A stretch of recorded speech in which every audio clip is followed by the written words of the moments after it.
possible, and even some Democrats come together and listen to the American people. As you know, every week you talk to 20 million Americans. You know where the American people are on this, and it's not a close call. Obamacare isn't working, and millions of Americans are hurting.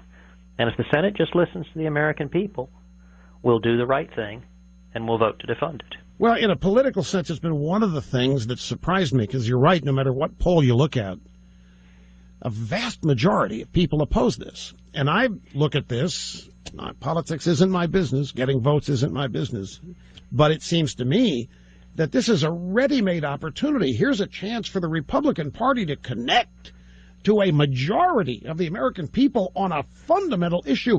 If they're looking for something that could get them back, that could give them an identity, could give them a little boost, this seems to me to be it, but they seem to want to have no desire to oppose this in any meaningful way, and it's got me and a lot of people befuddled. Well, look, Rush, I understand that frustration. It's why I think in many ways the central issue that we were trying to focus on in the filibuster was not the continuing resolution. It wasn't even Obamacare, as horrific as it is for the economy. The central issue, I think, is the long-standing problem we have had with Washington not listening to the American people, with Democrats and Republicans. A lot of folks who've been in office way too long, who stopped listening to their constituents, and as a result, we see lots of theater, lots of empty symbolic votes, and very little willingness to actually stand up and fight on behalf of the American people. Theater is what you were accused. Michael Barone, as soon as you finished, accused you of engaging in theater, and that you knew it, and that you knew there's no way you have any prayer of accomplishing what you want to accomplish. Others have said that you're just fundraising, and you're making it look like you're doing something substantive, but it's just theater. Well, you know, one of the approaches that those who want to maintain the status quo, who want to make sure Obamacare stays funded, who want to avoid any risk, one of the approaches they do is they try to make this all about people. They try to make it all about personalities. And listen, most Americans could not care less about any politician in Washington. They don't care about me. They don't care about anybody else either. And what is utterly maddening about all of these reporters is, what do they write about all day long? They write about the process. They write about the horse race. They write about this personality or the other. They act like they're Hollywood gossip columnists, writing about bickering. I mean, how many times have you and I both read the word Republican Civil War in the past week? Because that's what they like to write about. Right. And listen, what I tried to spend much of the filibuster all but begging the media to do. In fact, I explicitly said, listen, all right, you guys can't resist writing some about the process, some about that silliness, but let me just ask you, 50% of what you write, discuss the substance of how Obamacare is the #1 job killer in the country, how millions of Americans are suffering, how it's forcing people into part-time work, how it's threatening millions of Americans' health insurance. Just write a little about the substance. And the strategy on the other side is really twofold. Number one, confuse the voters. Confuse the voters with procedural obfuscation, with complexity, so that they don't understand what's going on. And number two, make it all about personalities. And listen, others can engage in that game. Rush, I have no intention of defending myself or reciprocating. It's not about anybody. It's not about us. It is about listening to the American people and stopping this disaster, this nightmare, this train wreck that is Obamacare. One of the things I wanted to ask you about is I know you just said you don't want to defend yourself, and I'm not asking you to do this, but I do want to put to you a criticism that I have heard, and it is, you have too, that you have, oh heaven forbid, you have ignored the inside rules of the Senate, that you didn't go to your party conference to try to convince them, etc., to do this, and that you love just being an outsider, and that the precious rules of the Senate were not observed, and because of that, you're harming the party. Well, I will note that some of the folks making that argument, in fact, the only folks I've seen making that argument are not, in fact, senators, not, in fact, senators who attend the meetings. Indeed, I've heard it referred to as the Thursday meeting of the conference. The meeting's actually on Tuesday, so the people who go on television purporting to know what they're talking about, they don't actually know what day the Senate meets.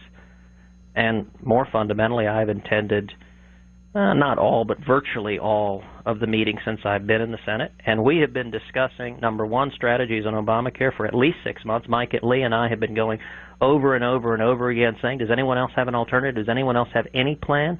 And there's never been a plan, and we've been talking about this for months. So nobody has an argument, at least no one that's actually attended those lunches, that we didn't discuss this ad nauseum. Now, they have a different argument that we didn't wait for and get their approval and permission to stand up and do our best to fight this fight because, look, each of the 100 senators, we're elected by our constituents, and I've got an obligation not to my colleagues, but to 26 million Texans to fight for them. Senator, most of your colleagues said exactly what you've said in the last 21 hours, in the last 2 weeks, in the last year. Most of your colleagues said years ago what you said. At the moment of truth, they're not to be found. They've sought solace somewhere else. But they don't seem to. I look at what you're doing, forgive me for characterizing, I look at what you're doing as simply doing what you were elected to do, as you said, but you're also drawing a line. At some point, we've got to say we're not going to allow this kind of freedom to be lost in this country. I think this is what this is about. What Obamacare substantively is what you're about. Rush, I think you are absolutely right. And to be honest, look, I think what Mike and I are doing, I don't view as a terribly big deal. We're trying to actually stand for the principles that every Republican in the Senate says he or she believes in. We're trying to actually listen to the American people, and we're trying to tell the truth. I mean, part of why, people ask, why does Congress have, 10, 12, 15% approval rating? It's because for years, Congress has ignored the will of the American people. And this process, I think it's important for your listeners to understand how this process is going to play out this next week, because much of what the Senate does is engage in show votes that are designed to look one way to the voters and, in fact, be like World Federation Wrestling, entirely fixed. So what's going to happen next is on Friday or Saturday, we are going to have a vote on what's called cloture on the bill. That is the vote that matters. It takes 60 votes to grant cloture. What cloture is cutting off debate, saying there should be no more debate. And the reason that matters is if Harry Reid gets 60 votes to cut off debate to get cloture on the bill, he will then file one amendment, and he said only one amendment, that guts the House continuing resolution and that fully funds Obamacare. And so any Republican, in my view, who votes for cloture, who votes with Harry Reid, who votes with the Democrats to cut off debate and give Harry Reid the ability to fund Obamacare fully on a 51-vote partisan vote of only Democrats, is voting to fund Obamacare. Now, a number of Republicans are going to maintain that no. Their vote to cut off debate is in support of the House bill. And, Rush, that's simply not the case. It's a show vote. Now, if Harry Reid gets 60 votes, every Republican then will vote against his amendment to fund Obamacare. And so all 46 Republicans want to go home to their districts and say, gosh, I voted to defund Obamacare, and marvel of marvels, we lost, which, to be honest, is the outcome that I think more than a few of them affirmatively desire. And part of what's so problematic with Washington is how many Republicans want a show vote to pretend to their constituents they're fighting for what they say they're fighting for, rather than actually fighting for it and actually winning. And well, that's it. It's in a nutshell right there. I mean, that's the whole point. I mean, when you were running for Senate, you probably thought you were joining a lot of people that were like you, wanted to stop this. You get there, you find out you're one of 3 or 4. I will tell you the single biggest surprise on arriving to the Senate is the defeatist attitude here.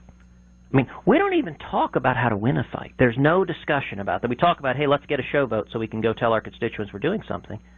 But I promise you, Rush, if you had to sit through one Senate lunch, you'd be in therapy for a month. I don't know that you could. As bad as